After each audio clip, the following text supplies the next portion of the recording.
Jacob, just freshly coming off the court, how would you just assess offensively, defensively, how you guys performed out there tonight? Defensively, I think we did a good job.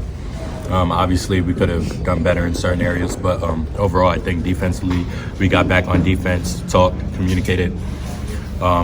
We didn't really switch well when we were calling switches, which is communication, but like that just comes with playing with each other, building that chemistry. Offensively, we were running our plays, we were getting the shots that we wanted, we just couldn't hit the shots. So that's fine. Offensively, obviously, we could have been better, but as the season goes on, we'll get into game shape and we'll start making shots. So I'm not really worried about that. We talked a lot about the length you guys have on the court this year defensively. Offensively, it presents problems too. Just how do you feel like you guys are able to make things differently than last season with that aspect? It's big time. You've seen Ugana come into the game and he had like 5 blocks, I think. That's big time for us because now a lot of guards are scared to go into the paint and try to score layups because they know we got shot blockers in the back.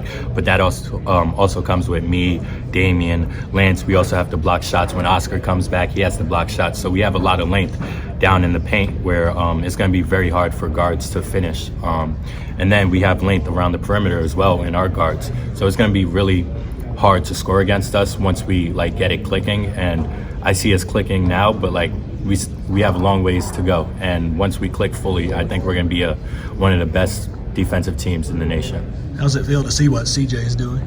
It's great.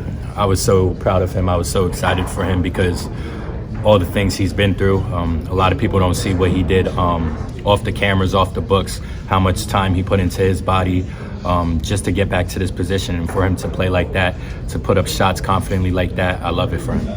How confident are you with that turnaround mid-range? I mean, I would say I'm very confident. I work on it every day. Different moves. I turned the ball over, I think, twice in that when guys started digging. So obviously I have to work on that as the games go on. I'll start reading it more, being better on passing out of the post when someone comes.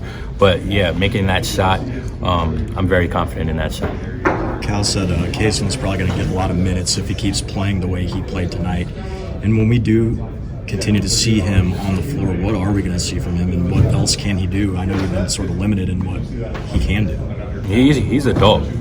He goes out there and fights. He's not going to back down to anybody, and you've seen that today. He was diving for balls. He was grabbing every 50-50 ball. He was grabbing rebounds over the top of people. That's what he is for us. He's that hustle guy, but he can also be very effective on the offensive end, shooting the ball, driving the ball, finishing through contact. He's going to be really good for us this year. How much have you guys been intentional about, there were multiple times they got down in the shot clock to 2 seconds, 1 second, got a couple of violations, but how intentional have you guys been about not fouling and being physical this year as well? It's hard. When you play against teams like that, it slows the game down a lot. And you know us, we like to play fast, so it's very hard, but for us to stay disciplined in that time and just holding our own, being disciplined defensively and just talking and not fouling when it gets down to like 5-4 seconds. That's what we need to work on, obviously, but I don't think we'll play against a lot of teams that's going to play down to the wire, but when we do, we're going to be disciplined about it.